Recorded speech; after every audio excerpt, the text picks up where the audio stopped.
about, so I think we're just, we're sitting where you want to hear. Follow. John, I think you're right up next to the flag there. Here? I think There. so.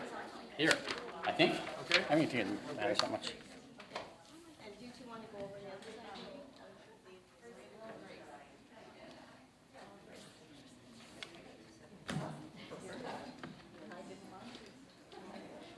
Hang on one second. Yeah, whenever, just give me a nod whenever you're ready.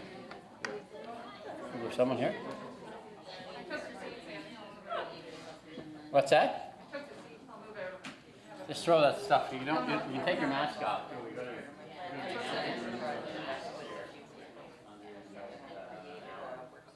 Oh, really? So I got my mask hanging off for that reason, in case anybody photographs. Who do we?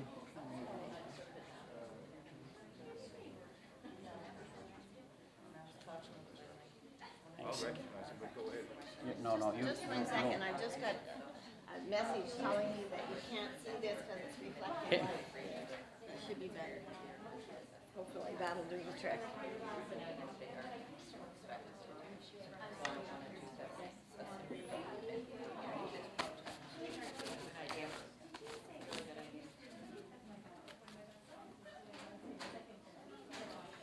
The hour, I think the hour is upon us.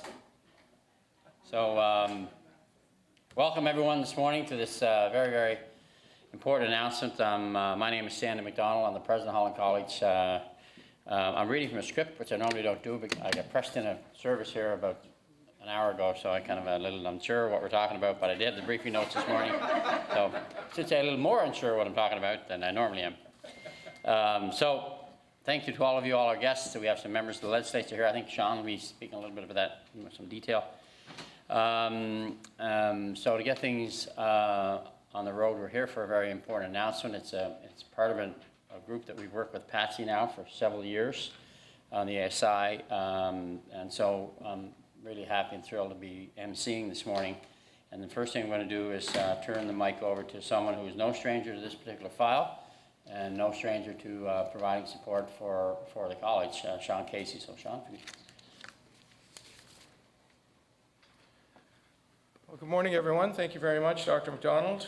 He talks about me being no stranger. What he didn't tell you is that he was probably the last person I talked to on the phone last night and the first one this morning on an unrelated matter, but that speaks to the very positive relationship that the Government of Canada has with Holland College and that I'm fortunate to have with Dr. McDonald. I'd like to recognize a couple of members of the Legislative Assembly in the room, Michelle Beaton and Carla Bernard. Welcome, nice to see you. It's a real pleasure for me to be here at Holland College. I'd like to begin, of course, by acknowledging that the lands in which we gather are the traditional territory of the Mi'kmaq people, Abequit. They are the past, present, and future caretakers of these lands. And I also want to give a big shout out to Patsy Beatty-Huggan. The reason why we're here is because Patsy Beatty-Huggan is the heart and soul of the Atlantic Summer Institute, and she has grown the Atlantic Summer Institute to something that has caught the attention of policymakers throughout the region and at all levels of government. The work that has been done at the Atlantic Summer Institute is something that absolutely does enter into the discussions at all levels as we talk about the challenges that face us in many domains. In this case, it's largely in the health sphere, Patsy has succeeded in building something where governments say, okay, this is extremely important, we need to fund it, this is good work, and this will have a significant influence on what we do. So, so that's why we're here. I'm immensely proud to be here. I've been a member of Parliament now for about 11 years, and pretty much every single year there are extensive discussions with Patsy about what the plans are for the next Atlantic Summer Institute. Really pleased that the Government of Canada helps ASI through the Canada Summer Jobs Program, which also helps them deliver what they're here to do. Now back to my script. We all have to work together to address the complex public health challenges that affect equity and well-being. The COVID-19 pandemic has revealed deeply entrenched health and social inequities that exist in Canada for populations that are socially or economically marginalized, experiencing vulnerabilities, and socially disadvantaged. The Government of Canada recognizes these systemic challenges and barriers and is taking steps to address them. So today, on behalf of the Honourable Jean-Yves Duclos, the Minister of Health for Canada, I am pleased to announce an investment of $248,542 through the Intersectoral Action Fund and for the Atlantic Summer Institute on Healthy and Safe Communities to address some of the complex public health challenges that affect the health and well-being of infants, children, and youth in communities here in Atlantic Canada. Yes, please, applause now.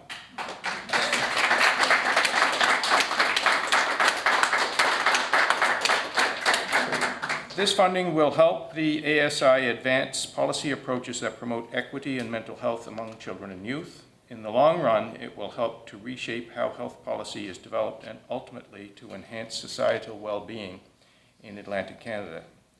Et maintenant en français, aujourd'hui, au nom de l'honorable Jean-Yves Duclos, ministre de la Santé, j'annonce un investissement de 248 542 $ par l'entremise de nouveaux fonds d'action intersectorielle à l'intention de l'Atlantic Summer Institute on Healthy and Safe Communities pour remédier à certains des enjeux sanitaires complexes qui ont une incidence sur la santé et le bien-être des collectivités de la région de l'Atlantique du Canada. Ce financement aidera la ASI à faire progresser les approches stratégiques qui favorisent l'équité et la santé mentale chez les enfants et les jeunes. À long terme, elle contribuera à remodeler la façon dont les politiques en matière de santé sont élaborées et, ultimement, à améliorer le bien-être de la société dans la région de l'Atlantique du Canada. Canada is one of the healthiest countries in the world, and everyone in Canada deserves opportunities and resources for health and well-being. But we know that all of the benefits of good health are not, that the benefits of good health are not shared by all. And we know that the COVID-19 pandemic has exacerbated persistent health inequities that affect many different populations around the world.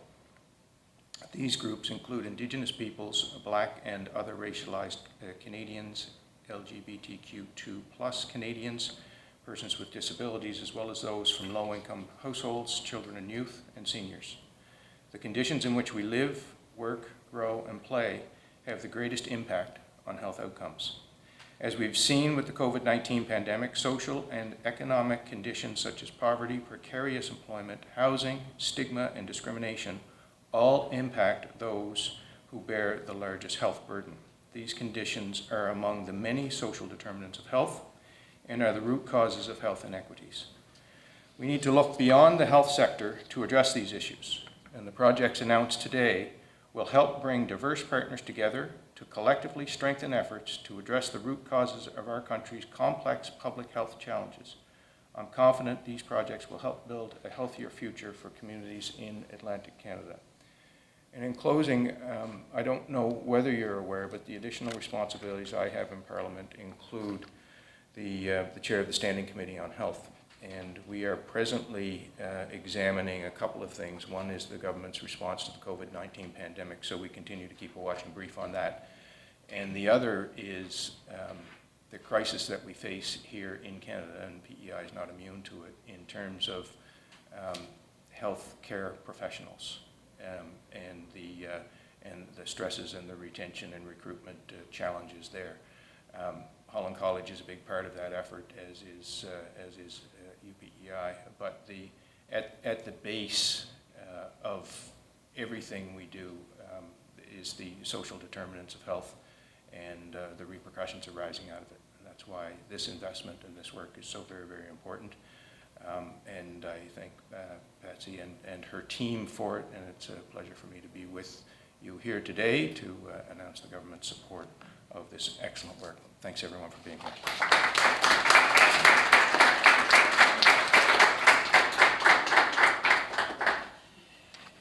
Thank you very much, Sean. And just as before I introduce our next speaker, John mentioned a little bit about healthcare and training. Here at the college, we train resident care workers, youth workers, paramedics, practical nurses, and this year we'll be training a first cohort of RNs who are in the bridging program. And what we're finding, and I know Adina will speak to this in a bit, what we're finding is that more and more these health professionals are concerned about their own health and then with the work-life balance. So something we really haven't seen before, but it's clear to us that unless our government, which they're doing, helps these people get through these training programs, there won't be enough people to run our centers and provide the supports for our health system. So, and now I want to talk a little bit about Susan Hartley, who will speak with us next. And Susan's a fellow psychologist. I met her a few years ago. She may not remember, so but I remember her because of her reputation at the time, and it remains as someone who's an advocate for, and I'll use the word disenfranchised. I know it's probably not a great word to use, but and I know she's had experience and interest in adolescent mental health. It's an area that I worked in many, many years. And I know she's also a part of the board of directors at the Atlantic Summer Institute. So without further ado, I'll turn this over to Susan.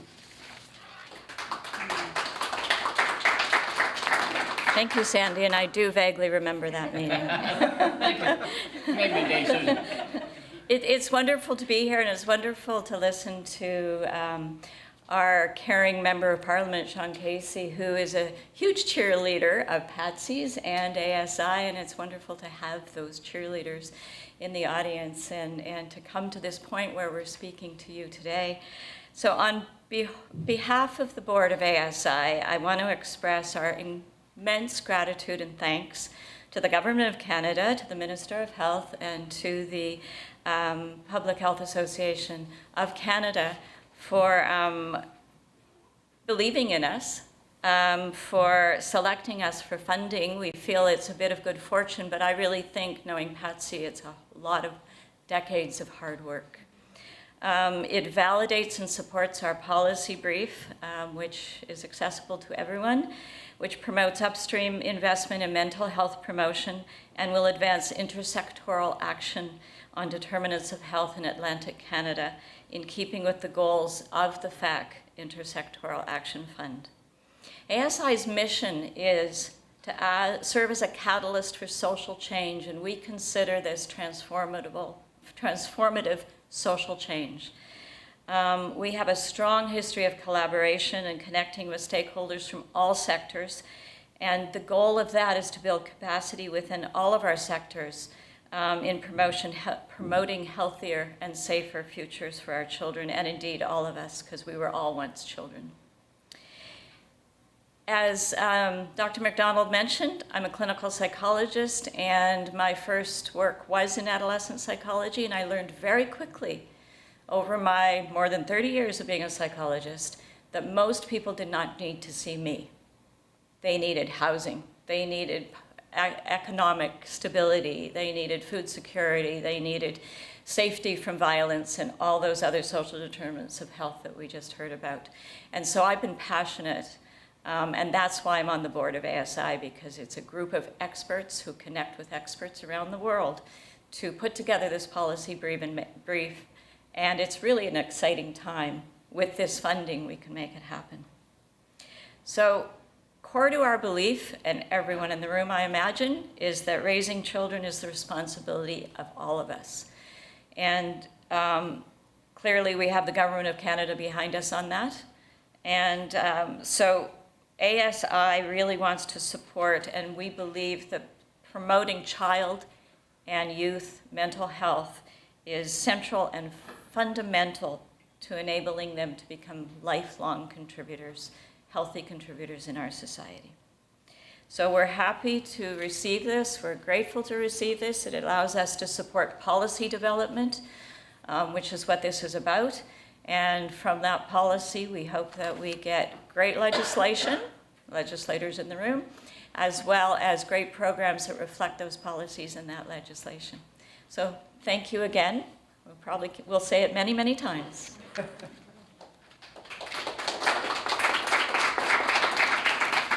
Thank you, Susan. And now we'll ask another board member to speak, someone who's got a wide variety of backgrounds, specifically in early childhood care and education, Adina No, who sits on the ASI board. Adina.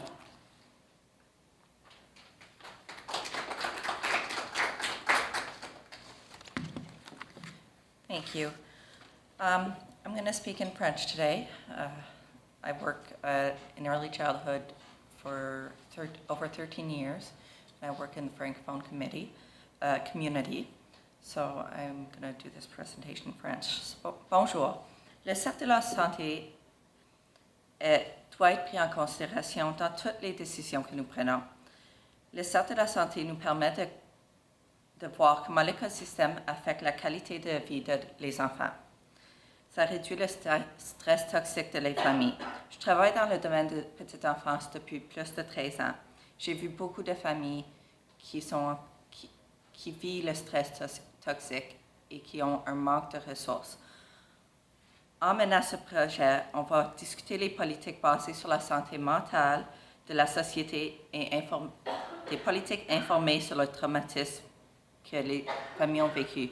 J'ai l'espoir que nous pourrons créer une société de base qui leur fonctionne, leur politique, sur l'importance de la santé mentale de tous. Je suis contente d'être capable d'annoncer que l'Institut d'été sur les collectivités sûres et santé au Canada Atlantique a reçu les fonds pour le projet de mobiliser la politique intersectorielle pour faire avancer l'investissement en amont de la santé mentale des nourrissons, des enfants et des adolescents au Canada Atlantique. Ce projet est financé par les fonds d'action intersectorielle de l'Agence de la santé publique du Canada. Le projet ferait progresser les efforts qui déploient la PCS pour favoriser les actions intersectorielles efficaces en santé et en mieux-être. Celles-ci sont essentielles en vue d'aborder la santé de la population et de la communauté actuelle, les défis complexes en santé publique, et d'appuyer les mesures qui favorisent les déterminants sociaux de la santé pour renforcer la capacité de collectivité et faire progresser les actions intersectorielles. La réalité est qu'il faut qu'on travaille ensemble pour supporter les enfants. Ça prend un village afin d'élever un enfant. Et en menant ce projet ici, on a l'espoir que nous allons pouvoir donner une meilleure qualité de vie à tous nos enfants. Merci.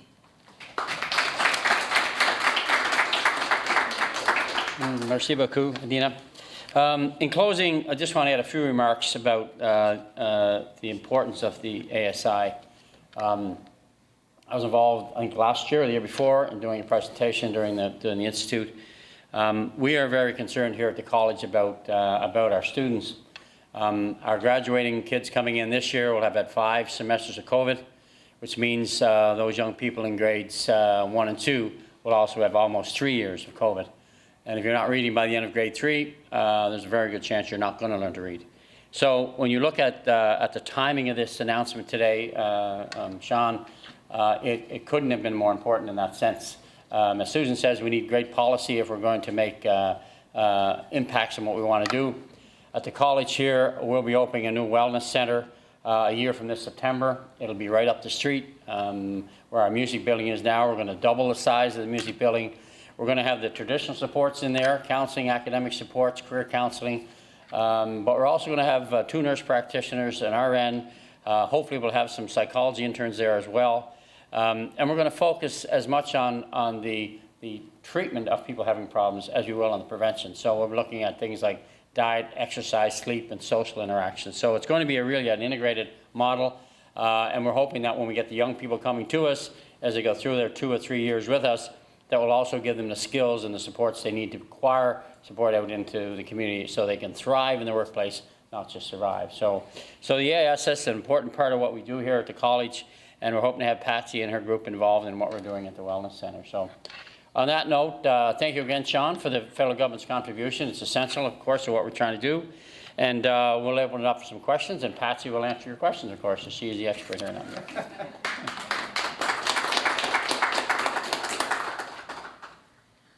I'm not so sure about that. I think it takes a whole team to get here, and it has been a lot of building from an idea that's what came to light in 2003 to actually working together, and I give credit to Malcolm Schuckner for taking along this journey with me. He's stuck it out, and we've been still feeling pretty special and pretty privileged to be able to reach a point where there's some funding and some real movement to making change in the region. That was what we started out to do, and it's taken this long to build it. So really appreciative of the funding that we've received, and also the new partnerships that are opening up in Prince Edward Island as well, and think that PEI can take a real leadership role in implementing this policy brief and taking forward what we're about to start.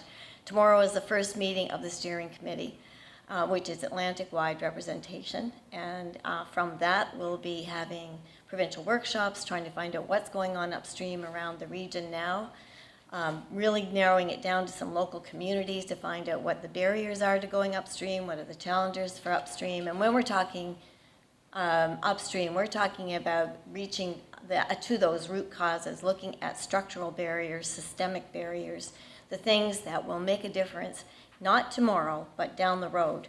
And if we don't do that, then we're going to be in the same situation year and year again, where we're dealing with crises. So we'll be working with people who are involved in poverty reduction, who may be thinking about regulating midwifery, thinking about perinatal mental health as well. So all the kinds of things that everyone has tapped into around the region, but perhaps just not had that extra energy to take it forward.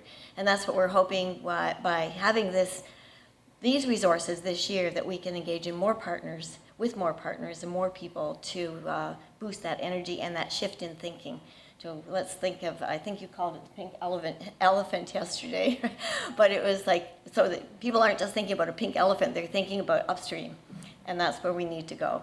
So we couldn't do it without the belief in the Government of Canada in us. It's been great, and Sean's been a big fan for a while, and we have right in this room one of our Canada Summer Job folks that you can meet. So it's Ellen Tykerkoff over there, and so every year, this has been the last while, it's really been our engine. We're not a big staffed organization. We really work with volunteers and summer job people and people with commitment, and try to build that capacity throughout the region. So I want to just say thank you all for coming, and I want to open it up to the media for any questions you might have. I might grab you afterwards for a chat, just for some of the logistics, if that's okay, but I will ask a question publicly. What is the funding actually going to do? What do you hope to do with this nearly $250,000? For this year? Yeah, sure. Okay, the big thrust of this is knowledge mobilization. So we have a policy brief that was developed with at least, I think we were counting, something like 35 different people from across the country, some with local communities and some with regional and national expertise. It was launched in March, and to take that forward and to get people actually engaging in conversation about the shift that needs to happen is going to take some energy and time to do it. So we're hoping to get on the agenda of the Atlantic Council of Premiers, for one. We want to have these workshops throughout the Atlantic region. We want to get to talk to people like you in the media, help you convey our message. We're working with the Alliance for Mental Wellbeing on PEI, with United Way, with community organizations that are in touch with some of the major issues, to say, we're here with you, let's see, can we work together to make these changes? And so by the end of a year, what we're hoping to see is that there will be a shift in thinking, and that some of the shift in policies will be progressing. Ultimately, what our policy brief is saying is that we want to take on a mental health in all policy framework, which would mean a different way of creating policy in the region. And it would mean that we take a look at all policy that's developed and know that we need to look at the mental health impacts in every policy, whether that's transportation, whether it's the environment, whether we're talking about climate change, whether we're talking about health systems. But this is not all the health system. This is really looking at early childhood. It's looking at all the different systems. What is it that affects mental health in the policies that your department has? So right now we have silos like this, And the silos may exist just for expediency, that probably makes sense in terms of some of the delivery, but we need a way of having a filtering of a body that really looks at policy in a bigger way. So that's what we're hoping. We'll start to see some structural changes. That's the end of year one, and that's going to be the big one, is trying to get that shift in mindset, not just with the governments, but we'll be meeting with them, but also with the public. You know, public tends to listen to the crisis by crisis. We have to really work at people really seeing the value in that upstream investment.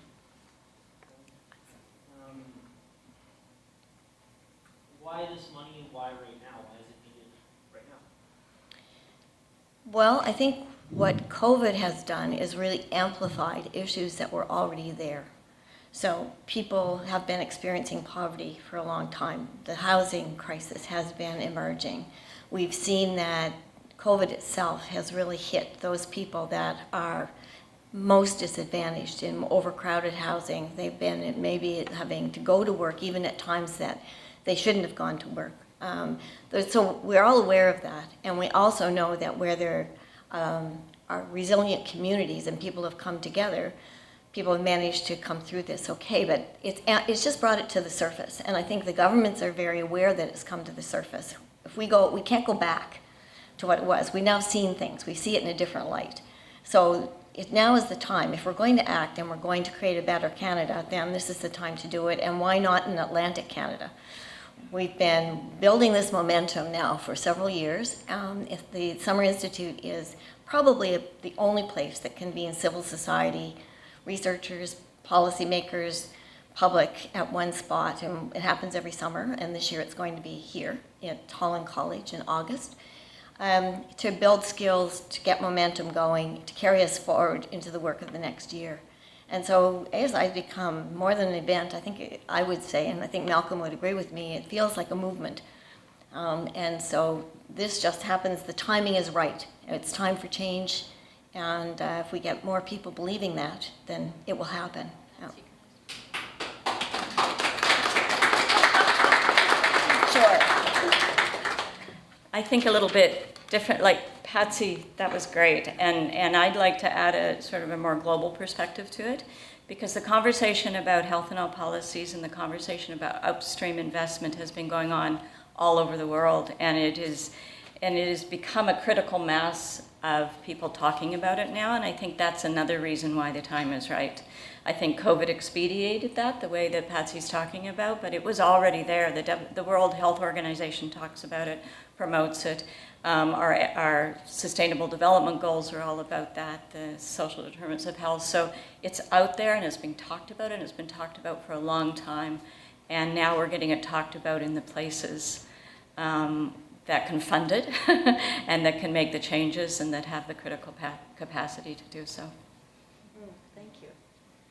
Thank you for that. Adina, do you want to respond to that question? I can respond.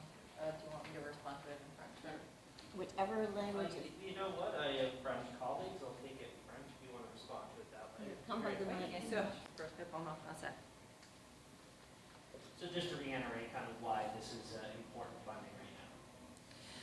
Alors, on a vu, COVID a vraiment exposé tous nos problèmes de santé, toute la pauvreté, les crises de logement. C'est tout au top. On voit ça partout. En mobilisant, en regardant qu'est-ce qu'on peut faire, il faut qu'on supporte, il faut qu'on change nos politiques, il faut qu'on soit là pour supporter les personnes qui sont dans ces situations. La réalité, c'est que si on n'est pas en train de supporter les familles qui sont en situation où il y a peut-être un manque de logement, la pauvreté, pas de nourriture, ça a un effet sur les enfants, ça a un effet sur leur développement. Ils ne vont pas être capables de développer à leur pleine capacité.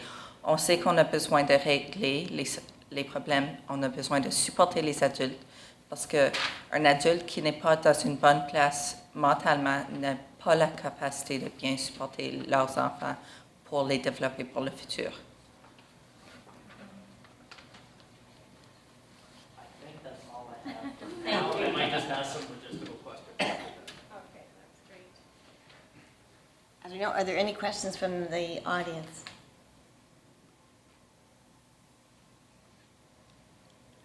Okay, then I think we can wrap it up, and I'll turn it over to Sandy again to bring closure to it. But thank you very much.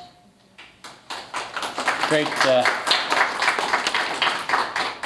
Thank you, Patsy. I was reading from the script here, and I kind of folded up, so I couldn't find where it's supposed to. It says here, Member of Parliament Casey meets and greets with guests and participants. So, Member of Parliament Casey, that's your next, and we'll make everyone here available for the media for some brief interviews, if we will, and we can kind of mingle now and have some refreshments out in the lobby.